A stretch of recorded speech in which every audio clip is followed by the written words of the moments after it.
ওই ব্যাকলেস মহিলা 3 ইঞ্চি কিরে, এই আবার 1.5 ব্যাটারি কিরে, কি সকল শব্দ ব্যবহার করতে পারিবারিক কোনো শিক্ষা নাই? কত বড় থার্ড ক্লাস মহিলা হলে তোমরা এই ধরনের শব্দ ব্যবহার করতে পারো? তোমরা কোথায় পাইছো যে তার স্ত্রী প্রেগনেন্ট এবং প্রেগনেন্ট থাকা অবস্থায় সে পাপ কাজ করবে কিংবা স্ত্রীর সাথে সে থাকতে পারবে না এই সময়?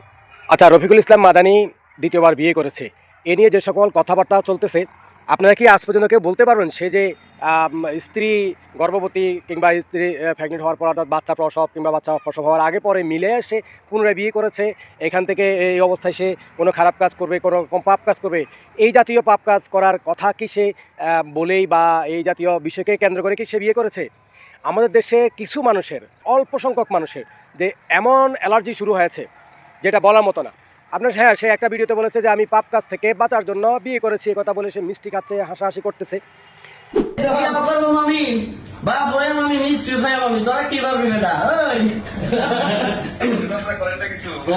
কিন্তু আমার কথা হচ্ছিল যে সকল মহিলাগুলা, ওই ব্যাকলেস মহিলা 3 ইঞ্চি কিরে, এই আবার 1.5 ব্যাটারি কিরে, কি সকল শব্দ ব্যবহার করতে পারিবারিক কোনো শিক্ষা নাই? বেয়াদবগুলো, তোমাদের মাঝে যদি ন্যূনতম যদি কমন সেন্স থাকতো, সে যে পাপ কাজের কথা বলছে এবং এই পাপ কাজের যে সূত্রটা কোথা থেকে আসছে তোমাদেরকে তো সেটা আগে বুঝতে হবে। না বুঝে তোমরা আসলে মূলত হচ্ছিল তোমরা বসে আছো উৎপাতে, কোথাও করে একটা সূত্র পাওয়া যায়, ছোটো একটা কথা পাওয়া যায়, সে কথাটা নিয়ে তোমরা কী করবে, উঠে পড়ে লেগে যাবে এবং মিথ্যা প্রপাগান্ডা ছাড়াবে।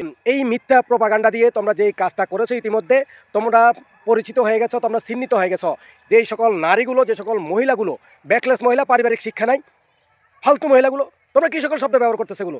তোমরা কোথায় পাইছো যে তার স্ত্রী প্রেগনেন্ট এবং প্রেগনেন্ট থাকা অবস্থায় সে পাপ কাজ করবে কিংবা স্ত্রীর সাথে সে থাকতে পারবে না এই সময় সে, মানে তোমরা কী সকল শব্দগুলো ব্যবহার করতেছো? একবার বলতেছো সে যে জেলে ছিল 2 বছর, তখন সে কীভাবে পাপ কাজ থেকে মুক্ত ছিল, কীভাবে সেখান থেকে বাঁচছে। ফালতু বেয়াদব মহিলাগুলো, কত বড় থার্ড ক্লাস মহিলা হলে তোমরা এই ধরনের শব্দ ব্যবহার করতে পারো? সে যে পাপ কাজের কথা বলছে, প্রিয় ভাইয়েরা আপনারা অবশ্যই ইতিমধ্যে দেখেছেন যে আবু তো আদনান সাহেব একটা প্রসঙ্গটা এনেছিল যে যে ব্যক্তি শারীরিক এবং আর্থিক কিংবা এক কথায় সেখানে বলছে যে কোনো ব্যক্তি সামর্থ্য থাকা অবস্থায় যদি একাধিক বিয়ে না করে সে গুনাহগার হবে। সেই গুনার কথা বলেছে যে সে যে গুনাহগার হবে ওই গুনাহ থেকে বাঁচার কথা বলছে। সেখানে বিশাল ব্যাখ্যা আছে, অনেক ব্যাখ্যা আছে যে গুনাহগার কেন হবে এবং নারীদের সংখ্যা বেশি সহ বিভিন্ন রকম অবহেলিত নারী সমাজে আছে, সেগুলোকে কেন্দ্র করে এখানে এতগুলো ব্যাখ্যা আসলে এখন দিতে গেলে দিনকে দিন লেগে যাবে। যার একাধিক বিয়ে করার সামর্থ্য আছে সে যদি না করে সেটাই তার জন্য গুনার কাজ। জি, এই কথাগুলো বলার সাহস পায় না অনেকে।